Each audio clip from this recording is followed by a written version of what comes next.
partner. Pero syempre, ayoko na rin mag-expect. Alam mo yun, alam naman niya yun eh. Alam niya yun na sabi ko, kung hindi ikaw yung ano, pero syempre, siya yung una kong gusto talaga makasama. Kasi may iba yung chemistry naming dalawa eh. Hindi dahil, magaling siya magsayaw, yes. Alam mo yun, talagang, eto bata pa lang talagang ano na kahit natutulog nagsasayaw. But, alam mo yun, yung lakas niya, nadadala niya rin ako. Yung galing niya, na papasabay din ako. Kaya, thankful ako na siya yung partner ko talaga. Sobrang thankful.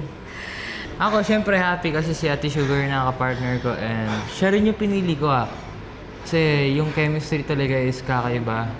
Kasi kahit nung una pa lang eh. Unang pagkasama pa lang namin, panalo na kagad kami, di ba? Oo. Doon mo agad malalaman yung chemistry kakaiba.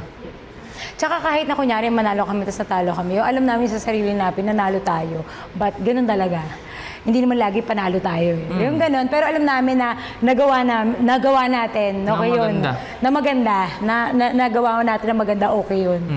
Yung hindi kami yung, natalo tayo eh, dahil sa'yo, hindi ganun. Tsaka siya, ang maganda dito, kunyari, ate, ano, yung ano mo, yung dati, yung ginawa natin na ano mo, yung ganun ka lang. Kasi sometimes kapag kami ibang tao na, kunyari, nadagdagan na ng camera, minsan nawawala ako sa yung ginawa ko nung rehearsal. May ganun akong sakit. So, siya rin yung nagpapaalala sa akin, okay yung ano mo, lakihan mo lang yung galaw mo, ganun. Kaya, ano ko sa kanya, parang at ease yung ako bilang kapatid mo na bunso na magaling. So, alam mo yun, tsaka napapagano niya ako, napapatahimik niya ako kasi daldal ko rin, di ba? Tsaka medyo mas matanda ako sa kanya. Kaya kapag siya nagsasalita, meron siyang, alam ko na, ikagaganda to ng ano, at tsaka ikagagaling mo pa to, te. Eh, wala akong isip sa kanya na ang bata-bata mo pa, inaano-ano mo kung ganyan. Walang ganon. Pinakikinggan ko siya, sinusunod ko siya.